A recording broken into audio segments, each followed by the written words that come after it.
Dans cette vidéo, je vais partager avec vous 3 hacks, donc 3 techniques, 3 astuces pour littéralement propulser votre productivité. Alors, je sais que le mot productivité est quelque chose, productivité et performance, que certaines personnes n'aiment pas, mais je pense qu'il y a des moments dans notre vie où il faut être productif. Je suis contre la productivité à tout prix.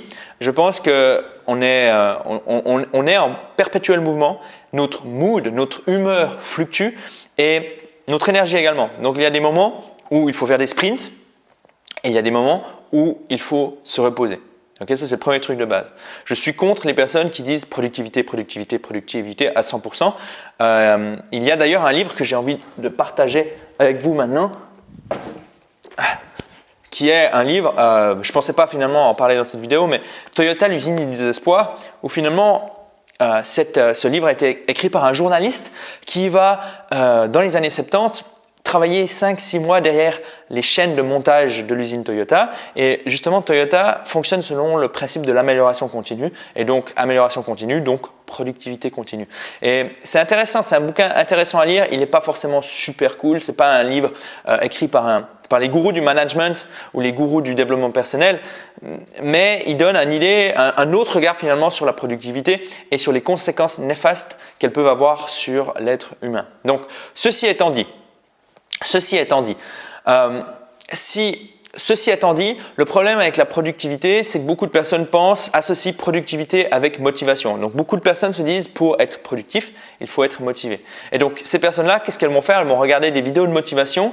Vous savez, où le gars, il vous montre des gars qui se battent, des gars qui luttent, etc. Avec une petite motivation, une petite musique du style Steven Spielberg. Si c'est votre cas, continuez à regarder ces vidéos et surtout, pendant tout ce temps où vous regardez ces vidéos, observez la fluctuation de votre motivation. Souvent, les gens qui regardent ce genre de vidéos vont être motivés un jour, ensuite redescendre et ensuite ils vont devoir regarder une autre vidéo pour être de nouveau motivés. Et durant tout ce temps, finalement, ces personnes n'agissent pas, ne vont pas passer à l'action. Et ça, c'est peut-être le truc le plus important de comprendre, c'est que c'est l'action qui amène la motivation.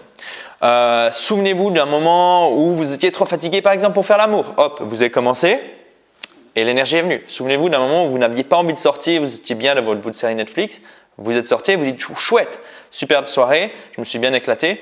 Et donc, la motivation est revenue en faisant, en passant à l'action. En passant à l'action, ok? Le truc, c'est que des fois, pour passer à l'action, c'est difficile. Et je pense que les hacks de productivité doivent vraiment se concentrer sur ce moment précis qui est le démarrage. Le démarrage. Parce que une fois qu'on est lancé, c'est pas si compliqué. Okay? Donc, les hacks de productivité, c'est le premier tips, doivent se concentrer sur le démarrage de vos différentes activités, de vos différentes tâches. Et une autre astuce à bien saisir, c'est que finalement, la motivation fluctue. Beaucoup de personnes, vous savez, espèrent trouver leur self. Je ne sais pas comment traduire ça, mais pensent finalement qu'elles sont qu'un seul individu et que ce seul individu doit être stable, alors que ce n'est pas vrai.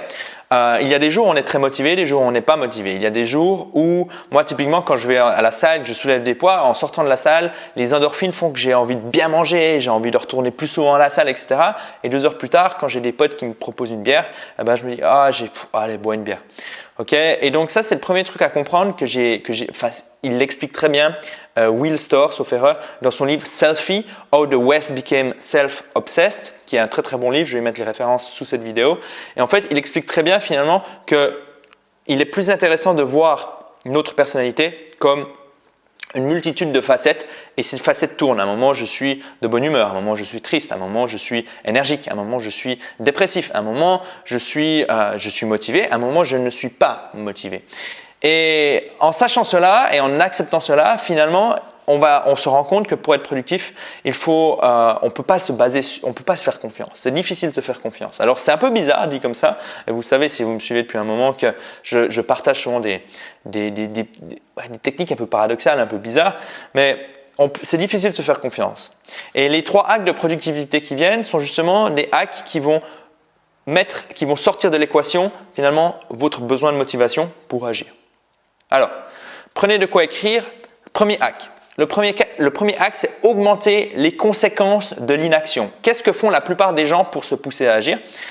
Ils sont là, ils ont une deadline qui est ici. Ils vont se dire, ok, Si je dois rendre mon travail de diplôme pendant 30 jours, je vais avancer la deadline de 15 jours. Le problème, c'est que ce n'est pas la deadline qui nous fait agir. Ce qui nous fait agir, c'est les conséquences liées à cette deadline, à cette date butoir.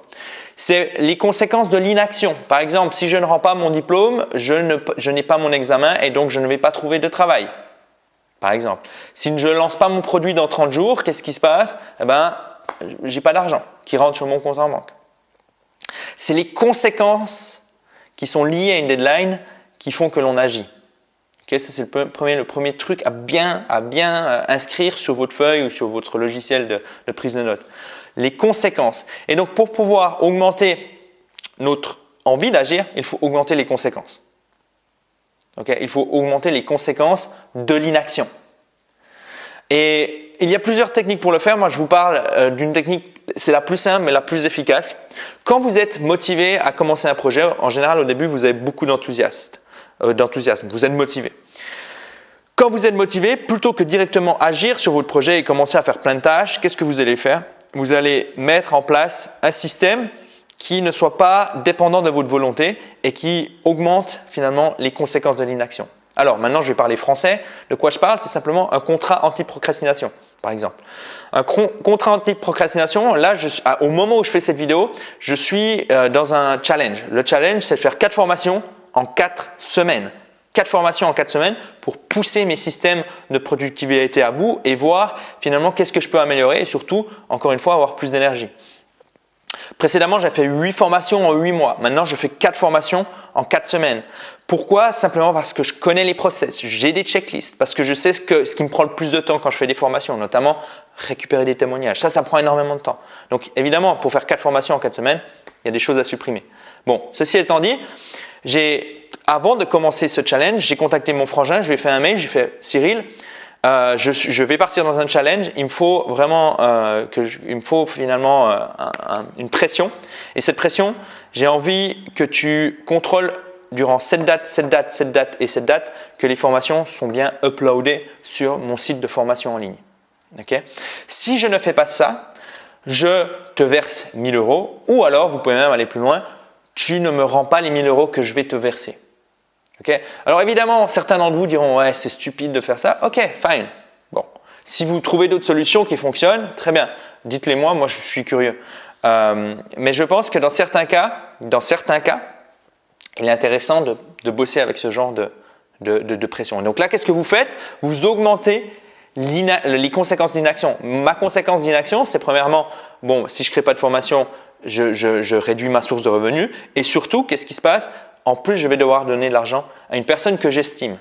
Et ceci, c'est écrit. Okay? J'ai fait un email, c'est écrit, il l'a confirmé.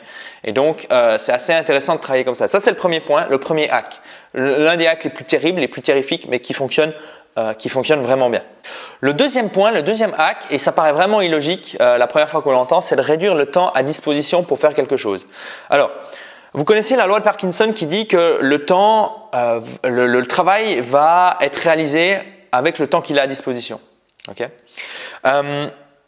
C'est vrai jusqu'à une limite. Je ne pourrais pas faire, par exemple, je pourrais pas dire je vais faire 4 formations en 4 jours. Okay? Donc là encore, quand vous allez réduire le temps que vous avez à disposition pour réaliser une tâche, il faut toujours prendre en considération, finalement, il faut rester dans la logique du possible. Okay? Il faut rester dans la logique du possible. Mais souvent, on pense que plus on attend et plus on a de chances de faire un résultat de qualité. Et c'est faux. Parce que plus on attend, plus on va procrastiner. Plus on attend, plus on aura de la peine à dire « ok, ça, j'ai pas besoin de le faire, ça, je dois le faire, ça, je dois vraiment le faire.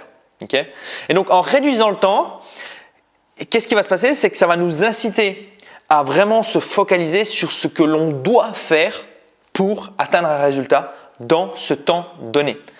Donc ça, c'est vraiment l'un des conseils les plus paradoxaux. Et d'ailleurs, c'est pour ça que je suis contre les heures supplémentaires. C'est que finalement, plutôt que faire des heures supplémentaires, si une fois vous êtes pris dans les heures supplémentaires, mettez-vous une limite. Vous dites non, à 17h, je pars. Premier jour, vous serez à la ramasse. Vous aurez peut-être rendu un travail de mauvaise qualité. Et vous allez recevoir un feedback. Dire hey, ça, c'était pas bien, etc. Et donc, ça va vous donner une information sur qu'est-ce qui a vraiment de la valeur dans ce que vous faites. Qu'est-ce qui a vraiment de la valeur dans ce que vous faites? Okay?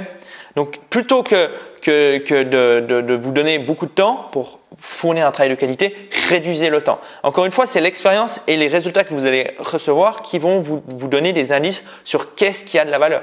Prenons, vous avez un travail à rendre pour un client, ok, fine. Il vous dit non, ça, j'étais pas content de ça. Peut-être que vous allez perdre un client, ok, bon. Voilà, ça arrive. Peut-être le client va rester avec vous, mais vous aurez dans tous les cas une information très importante, c'est qu'est-ce qui a la valeur dans le processus que vous faites. Quelles sont les tâches qui apportent vraiment du résultat. Okay? Et ça, c'est intéressant à avoir. Et ça, vous allez uniquement avoir cette information en vous concentrant sur les résultats. Donc, qu'est-ce que vous allez délivrer et puis surtout en réduisant le temps à votre disposition. Faites une fois l'exercice, vous avez à disposition uniquement 4 heures plutôt que 8 heures pour réaliser un travail. Qu'est-ce qui va passer à la trappe et qu'est-ce qui ne va pas passer à la trappe. Et vous pouvez séparer les différentes tâches. Donc, si vous avez plusieurs tâches à réaliser, vous pouvez les séparer en 3 catégories. Les tâches que vous devez faire, les tâches que vous devriez faire et les tâches que vous pourriez faire. Okay? Donc, que vous devez faire, vous n'avez pas le choix pour que le résultat tienne la route. Que vous devriez faire, ça c'est si vous avez des ressources supplémentaires, et que vous pourriez faire, ça c'est vraiment dans le meilleur des cas. Okay? Ça c'était le deuxième hack. Et maintenant, on va passer au troisième hack. Le troisième hack, je l'appelle le cran de sécurité. Si vous avez déjà tenu une arme, vous remarquerez sur les pistolets, il y a toujours, enfin pas toujours, par exemple sur les Glock il n'y en a pas, mais sur beaucoup de pistolets, il y a des crans de sécurité. Crans de sécurité, ça vous évite quand vous faites une manipulation. Quand vous faites une manipulation, ça vous évite de vous tirer une balle dans le pied. Ça vous évite sous stress de tirer sur votre collègue. Et en gros, ce qui est valable pour les pistolets est valable pour votre productivité. Il y a des crans de sécurité à mettre dans votre environnement pour éviter de tirer une balle dans le pied de votre productivité. Qu'est-ce que j'entends par cran de sécurité? Il y a des choses, surtout quand on travaille avec un ordinateur ou quand on est à proximité d'outils numériques, qui sont très tentantes. C'est par exemple aller sur les réseaux sociaux, c'est par exemple consulter Gmail, c'est par exemple aller voir sur Wikipédia, aller voir une vidéo sur YouTube, etc. Et donc, le problème, c'est que ça peut vraiment fracasser votre productivité. C'est très con, mais c'est par exemple se dire ah oui, j'étais en train d'écrire sur ça, j'ai eu cette idée, je vais voir sur Wiki. Ah ouais, Wiki donne un lien sur YouTube, je vais voir sur YouTube et ensuite, bam, vous êtes foutu. Ok. Moi, j'utilise un cran de sécurité appelé Blocksite. Blocksite, c'est une extension Chrome qui va vous permettre finalement de bloquer ces sites durant certaines périodes. Donc ça, c'est le premier truc, vous allez dire ouais, rien de nouveau. Le problème, c'est que souvent, on peut désactiver facilement cette activité. On va se dire ah ouais, le site YouTube il est bloqué, mais j'ai vraiment envie d'aller, tac, je clique sur une icône et puis ensuite je peux l'activer. L'idée, ce qui est intéressant avec Blocksite, c'est que vous pouvez verrouiller vos paramètres avec un mot de passe. Moi, ce mot de passe, je ne le connais pas et je l'ai enregistré dans un gestionnaire de mots de passe. Donc en fait, chaque fois que j'ai envie de me connecter sur un site alors que ce n'est pas la période voulue, je dois aller dans mon gestionnaire de mots de passe, rentrer un mot de passe compliqué, copier le mot de passe, etc. Donc, qu'est-ce que je fais? J'augmente la distance entre ce que j'ai envie de faire et le moment où je le fais. Et en général, cette distance est nécessaire. Donc, cette distance, c'est du temps. Hein. Ce temps est suffisant pour revenir à moi et me dire non, je voulais me concentrer. Je voulais rester focus. Après, vous pouvez faire d'autres choses. Le mot de passe, vous le mettez dans votre boîte aux lettres. Donc, vous êtes obligé de sortir. Vous le mettez dans votre cave. Ou alors, vous l'envoyez à une personne. Et donc, si vous voulez vraiment vous connecter, changer les paramètres finalement de cette application, qu'est-ce que vous allez faire? Vous allez devoir contacter cette personne qui ne sera pas tout de suite disponible, etc. etc. Donc, ça, c'était 3 hacks productivité. Ok, c'est extrême. Je suis d'accord avec vous, c'est extrême. Mais honnêtement, je les mets en place. Et là, en ce moment, je vais vous garantir que les vidéos, le texte et les formations, je suis vraiment productif. Okay? Donc, encore une fois, là, je pars sur un sprint de 4 semaines, mais ensuite, je vais me relaxer. Okay? Donc, c'est intéressant d'avoir des outils à votre disposition en fonction du contexte, en fonction de vos objectifs. Et voilà. Donc, ça, c'était 3 hacks productivité. Si ça vous a plu, il y a un lien dans la description de cet épisode qui va vous permettre d'arriver sur un article dans lequel j'explique exactement comment j'installe Blocksite et qu'est-ce que je fais. Donc, c'est une autre vidéo concrète. Et puis, abonnez-vous à cette chaîne si vous souhaitez obtenir d'autres hacks, d'autres astuces, d'autres techniques, d'autres vidéos qui vous permettront d'être plus productif et serein dans un quotidien surchargé.